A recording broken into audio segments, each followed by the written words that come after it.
সরকারের উপদেষ্টা হয়ে টাকা পয়সা বানায়ে নৈতিকতা বিসর্জন দিয়ে সেই টাকা দিয়ে সামনের নির্বাচনে খেলতে চাও, তাই তো? খণ্ডকালীন সরকার অথবা তত্ত্বাবধায়ক সরকার ছিল, কোন সরকারের কোন প্রতিনিধি কখনো নির্বাচনে অংশগ্রহণ করেছে কিনা? সমীক্ষা হলো কোন উপদেষ্টা কখনোই ওই সময়ে নির্বাচনে অংশগ্রহণ করেননি। শুধু তাই না, আরো সমীক্ষা আছে, তারা তাদের জীবনেও কখনো নির্বাচনে অংশগ্রহণ করেননি। অর্থাৎ একবার যে উপদেষ্টা হয়েছে সে জীবনে কোনো রাজনৈতিক নির্বাচনে অংশগ্রহণ করেননি। তো এই সরকার না সংবিধান মেনে চলতে চায়, না নৈতিকতা মেনে চলতে চায়। আজকে তারা বলছে যে সামনে তফসিল ঘোষণা হবে, তফসিল ঘোষণার পরে তারা নির্বাচনের জন্য পদত্যাগ করবে। আমার কথা হলো, কোন উপদেষ্টা, আমজনতার কথা, কোন উপদেষ্টা নির্বাচনে অংশগ্রহণ করতে পারবে না। আর পদত্যাগের কথা বলছেন, আপনারা স্বেচ্ছায় পদত্যাগ করতে পারবেন না। আমাদের যাকে যাকে মনে হবে আপনার থাকার নৈতিকতা নাই, আমরা টেনে হিসেবে নামাবো। আমরা আপনাদেরকে পদত্যাগ করার ওই সুযোগটাও দিতে চাই না। আর আসিফ মাহমুদ নির্বাচনে অংশগ্রহণ করবে, মাহফুজ আলম নির্বাচনে অংশগ্রহণ করবে। ভাই, একসাথে আন্দোলন সংগ্রাম করেছি। এই সরকার যখন গঠিত হয়েছিল তখন একটা আওয়াজ ছিল, যারা নির্বাচনে অংশগ্রহণ করবে তারা উপদেষ্টা পরিষদে যাবে না, এবং যারা নির্বাচনে অংশগ্রহণ করবে না তারা উপদেষ্টা পরিষদে যাবে। এবং এইটা এনসিপি কে বলছি, তোমাদের অভ্যন্তরীণ আলাপ এইরকমই ছিল।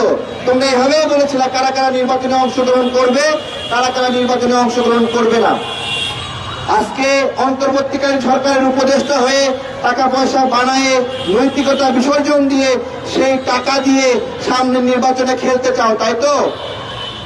তো আমাদের স্পষ্ট কথা, খেলা তো দূরের কথা, তোমাদেরকে মাঠে আমরা নামতে দেব না। যারা রেফারি হয়ে নির্বাচন আয়োজন করার কথা, রেফারি হয়ে খেলার নিয়ম রক্ষা করার কথা, তারা আজকে নির্বাচনে অংশগ্রহণ করতে চাচ্ছে। আপনারা কি তাদের চোখের লোভ দেখতে পাচ্ছেন? লালসা দেখা যাচ্ছে, আকাঙ্ক্ষা দেখা যাচ্ছে। দেখেন, চিন্তা করতে পারেন, এক একটা উপদেষ্টার তাদের যে পিএস 100 কোটি টাকা, 150 কোটি টাকা, 300 কোটি টাকা লুটপাটের খবর বের হয়ে আছে। যদি চাকরের অবস্থা এরকম হয়, 300 কোটি টাকার মালিক, তাহলে একটু মনে করেন যে তার মনিব আসিফ মাহমুদ, তার অর্থনৈতিক অবস্থা কি? দুঃখজনক, আমরা একসঙ্গে লড়াই করছি, আজকে তাকে ওয়েস্টিন হোটেলের কেলেঙ্কারি নিয়ে লেখালেখি হচ্ছে। কেন হবে?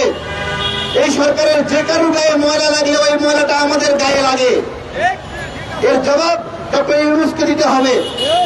ডক্টর ইউনূস স্যারকে বলছি, আপনি যে সরকার গঠন করেছেন, আপনি যে পরিমাণ সহযোগিতা পেয়েছেন, যে পরিমাণ সহানুভূতি পেয়েছেন, এই পরিমাণ সহানুভূতি কেউ পায়নি। এতগুলো ভুল, এতগুলো অন্যায়ের পরে এখন পর্যন্ত ডক্টর ইউনূসের পদত্যাগের দাবিতে কোনো কর্মসূচি হয়নি। তাহলে এত আরাম পেয়ে সুযোগ পেয়ে ভেবেছেন যে আপনারা এখানে যা খুশি তাই করবেন, তা হবে না। আমরা সুনির্দিষ্টভাবে বলি, আপনারা কি আপনাদের অবস্থা শেখ হাসিনার মতো চান? বলেন। আমরা প্রতিজ্ঞা করে বলছি, আমরা আপনাদের অবস্থা শেখ হাসিনার মতো হতে দেব না, শেখ হাসিনার মতো হতে দেব না। এই এক একটা উপদেষ্টা ভালো করে খেয়াল করেন, যে কয়েকটা উপদেষ্টা নির্বাচনের খায়েশ নিয়ে এখানে কুটুর কুটুর করছে, ওই সকল উপদেষ্টার বাবারা তার এলাকায় মাস্তানি করছে। সবকটা যে কোনো উপদেষ্টায় নির্বাচন করছে। যদি স্পষ্ট করি, উপদেষ্টা নাহিদ ইসলাম, তার বাবা বনশ্রী, আফতারনগর, রামপুরা এসব এলাকায় মাস্তানি করছে। নব্য মাস্তান। আগে আমরা শুনতাম যে বাপে হলো এমপি, বেটাই মাস্তানি করে। এখন শুনতে হচ্ছে বেটাই হলো এমপি আর বাপে করতেছে মাস্তানি। উপদেষ্টা আসিফ মাহমুদের বাবা তার এলাকার এই মুহূর্তে অঘোষিত এমপি, তাই তো?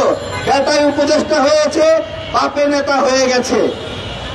উপদেষ্টা মাহফুজ আলমের বাবা সেও তার এলাকার বড় নেতা হয়ে গেছে, সবার ভাগ্য বদলাচ্ছে। তো এই ভাগ্য বদলানো যদি হয়, তাহলে এই যে স্লোগান দিলেন ক্ষমতা না জনতা, এখন আপনারা আগে বললেন জনতা জনতা, এখন বলা হচ্ছে ক্ষমতা না জনতা, বলছেন ক্ষমতা ক্ষমতা। এতদিন স্লোগান দিয়েছেন কোটা না মেধা, আমরা সবসময় বলেছি মেধা মেধা, আর আপনারা এখন বলছেন কোটা কোটা। তো আমরা স্পষ্ট করছি আমজনতা দলের পক্ষ থেকে, আজকে আমাদের এই প্রতিবাদী প্রোগ্রাম শুরু। কোন উপদেষ্টা এমপি নির্বাচন করতে পারবে না, পদত্যাগ করেও এমপি নির্বাচন করতে পারবে না। আর কিসের এমপি নির্বাচন? এরা যে পরিমাণ চুরি জামারি করেছে, দুদক কোথায়? দুদককে কেন আমরা দেখি না? দুদক নামের কোন প্রাণী বাংলাদেশে আছে নাকি এই মুহূর্তে? আছে নাকি? দুদক হয়েছে দুর্নীতিবাজ বড় লোকদের ফ্যান ক্লাব। এই দুদক যদি দুর্নীতিবাজদের ফ্যান ক্লাব হয়ে থাকতে চায়, তাহলে দুদকের ইট আমরা খুলে নিয়ে আসবো। কোন উপদেষ্টার বিরুদ্ধে কোন তদন্ত হচ্ছে না, এতগুলো ইনফরমেশন বেরোচ্ছে, কোন নোটিশ নাই, রিপোর্ট নাই। আর দুদকরে কি বলবো? দুদক আমাদের ভাইস তৈয়ব ভাই, প্রধান উপদেষ্টার বিশেষ সহকারী ভাইস তৈয়ব ভাইয়ের বিরুদ্ধে আপনার হলো ব্যবস্থা নেওয়া শুরু করছে, আর দুদককে প্রধান উপদেষ্টার কার্যালয়ে ডেকে নিয়ে গেছে। আমার কথা, ডক্টর ইউনূস স্যার, আপনার দপ্তর দুদকের চেয়ারম্যানকে ডাইকা নিয়ে গেছে। কেন ডাইকা নিয়ে গেছে? বলতেছে যে কেন এই যে ভাইস তৈয়বের বিরুদ্ধে তদন্ত হচ্ছে, এই যে দুর্নীতির প্রতি মায়া দেখানো শুরু করেছেন doctor Yunus sir. Doctor Yunus sir, আপনার যে সামনের চেহারা, যে ইন্টারন্যাশনাল গ্রেডের এ ক্লাস, এটাকে এ ক্লাস থাকতে দেন। এটা যদি বি ক্লাসে করতে চান, এটা কিন্তু অলরেডি কোন ক্লাসে আছে আমরা জানি না সবাই? ডক্টর ইউনূসের ফেস কোন ক্লাসে আমরা জানি না? সেইটা যদি বলা বলি আমরা শুরু করি, তাহলে পার পাইবেন না। আমরা আলটিমেটাম দিতে চাই। স্যার, আমরা কি 7 দিনের আলটিমেটাম দিতে পারি? যে আলটিমেটাম হলো একটা নির্দিষ্ট আইন পাস করতে হবে। তত্ত্বাবধায়ক সরকারের এই আইনটা আছে যে তত্ত্বাবধায়ক সরকারের কোন উপদেষ্টা নির্বাচনে অংশগ্রহণ করতে পারবে না। এই সরকার কি তত্ত্বাবধায়ক সরকারের মতো নয়? অন্তর্বর্তীকালীন সরকার কি তত্ত্বাবধায়ক সরকারের মতো নয়? তাহলে যেই আইন তত্ত্বাবধায়ক সরকারের জন্য আছে, সেই আইন এই সরকারের জন্য বলবৎ। এবং ওই আইনটাই যে তত্ত্বাবধায়ক সরকারের কোন উপদেষ্টা নির্বাচন করতে পারবে না, একইভাবে অন্তর্বর্তীকালীন সরকারের ক্ষেত্রেও নির্বাচনে অংশগ্রহণ করতে পারবে না। আইন লাগলে আইন নে, কিন্তু উপদেষ্টাদের এমপি করতে আমরা দেব না, নির্বাচন করতে আমরা দেব না। 7 দিনের আলটিমেটাম ডক্টর ইউনূসকে নিশ্চিত করতে হবে। 7 দিন পরে আমরা আবার প্রোগ্রাম দেব। যদি এর মধ্যে এই উপদেষ্টাদের নির্বাচন করার বিষয়ে ডক্টর ইউনূস সঠিক সিদ্ধান্ত নিতে ব্যর্থ হয়, এই মুহূর্তে বক্তব্য দেওয়ার অনুরোধ করব আমজনতা দলের সভাপতি কর্নেল অবসরপ্রাপ্ত মিয়া মুশিউজ্জামান এবং